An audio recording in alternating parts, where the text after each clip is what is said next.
In the heart of a conflict that has seemed endless, a fragile yet persistent hope for peace is beginning to stir. Amid the rubble and the echoes of war in Gaza, the world is holding its breath. We are witnessing a rare convergence of diplomatic energy, a moment when the quiet determination of peacemakers might pierce the cacophony of conflict. After months of devastating fighting and a humanitarian crisis of immense proportions, today, September 30th, 2025, the world is weighing concrete, if competing, blueprints. The question is no longer just how to stop the fighting, but how to build a lasting peace from the ashes. The war, sparked by the horrific attacks of October 7, 2023, has inflicted unimaginable suffering. It has shattered lives, decimated infrastructure, and pushed an entire population to the brink of famine.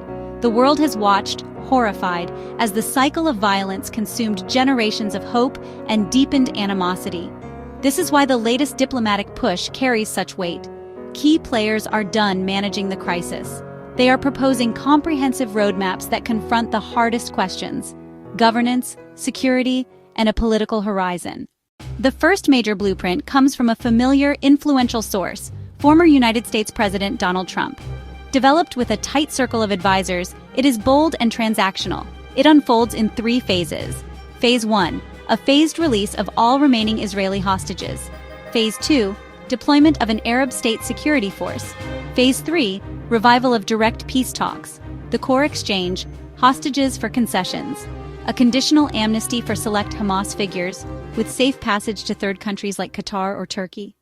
A starkly different approach is championed by former British Prime Minister Tony Blair, favoring a robust international framework under a UN mandate, placing Gaza under a temporary international authority to handle security, reconstruction, and civil administration. It is a modern trusteeship to rebuild institutions from the ground up.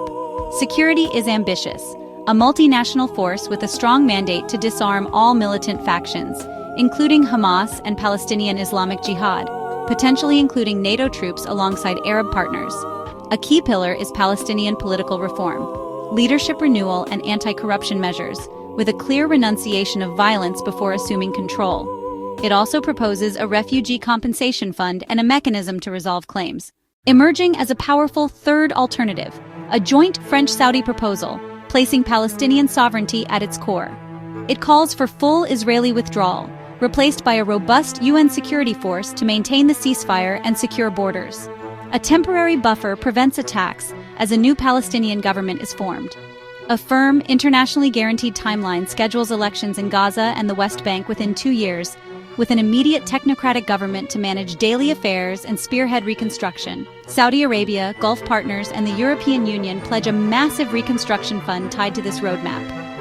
Opposition in Israel remains strong to withdrawal absent Hamas's eradication and to reliance on a UN force. Elections that could empower hardline factions are a key concern for Israel and the United States. The plan's success hinges on a shift in Israeli political calculations that, for now, appears distant. These competing proposals form distinct alignments and theories of peace. The Trump plan, backed by pragmatists and security hawks prioritizing hostages and removing Hamas leadership. The Blair plan, favored by internationalists seeking a structured, law-anchored process enforced by a multinational presence. The French-Saudi plan, championed by those centering Palestinian national aspirations and statehood.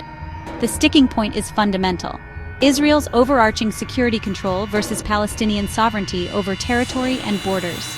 Trump prioritizes Israeli security, French-Saudi prioritizes Palestinian sovereignty, Blair defers with an international authority. Until this is resolved, any plan remains a distant dream. Beyond geopolitics lies Gaza's catastrophic humanitarian crisis. Over 2 million people face starvation, disease, and the loss of homes and loved ones. All plans pledge massive aid, open crossings, safe corridors, and the rebuilding of hospitals, schools, water, and power.